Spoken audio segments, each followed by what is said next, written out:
I have had on my bucket list for a really long time to refinish a vintage buffet, and I finally have done it. This was a very challenging project, I should say, especially here where I was doing some refilling of the veneer. I had to pull lots of the strips off. I tried to glue them down, and that did not work, so I had to fill them with Bondo and sand them down. Unfortunately, because of this, there was so much damage. I couldn't keep this beautiful finish. But if I had been able to, I would have, because it was really, really lovely. So next, I was going to painfully prime the whole piece. And I did that with Zinsser, the shellac-based primer that I always use. It's my favorite. It's very expensive, but very worth it. And after applying all of that primer, the bottom I decided is going to be gray. So I painted the bottom this lovely gray color, and my plan was to make it look kind of old and worn still. So a little bit of character still with it, hopefully.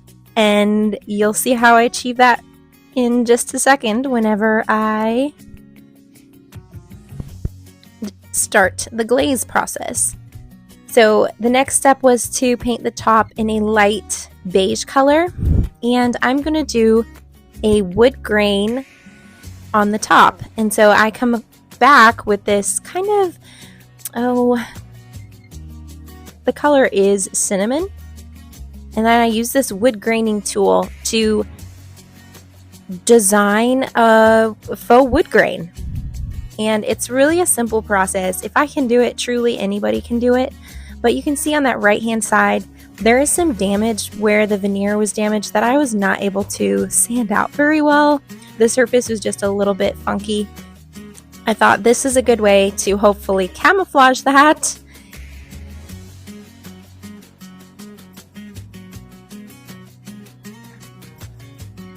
I'm just going to continue all along, slow and steady on this process, but it's really simple, just kind of rocking that tool back and forth.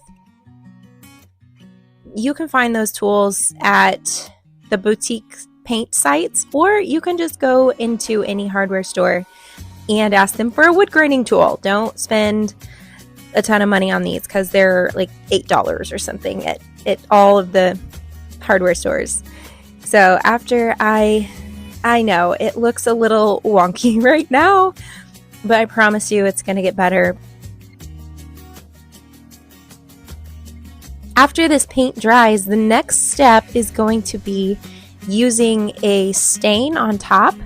And I had decided to use the Early American, and I just didn't think it was dark enough. So here you see I'm trying to put that stain on, and it does have the polyurethane and stain combination. So this is how it kind of turned out, and I really wasn't happy with the shade, so I thought we're going to go just a little bit darker.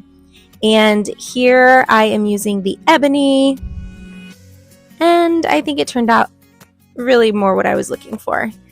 Next is the glazing process. The glazing process is kind of, I don't know, I haven't mastered it yet. I'm still working on it. But when you glaze, you apply the glaze, and then you kind of wait 10 minutes or so, and then you kind of brush it off. And this leaves behind just like that aged kind of look. And so I used a dry brush. This is my favorite method to just kind of brush it back. So after applying these drawer liners and these really pretty gold knobs, I'm about to show you. Here's what it started out looking like before, and here is what it looks like now. I think she cleaned up pretty nice. What do you think?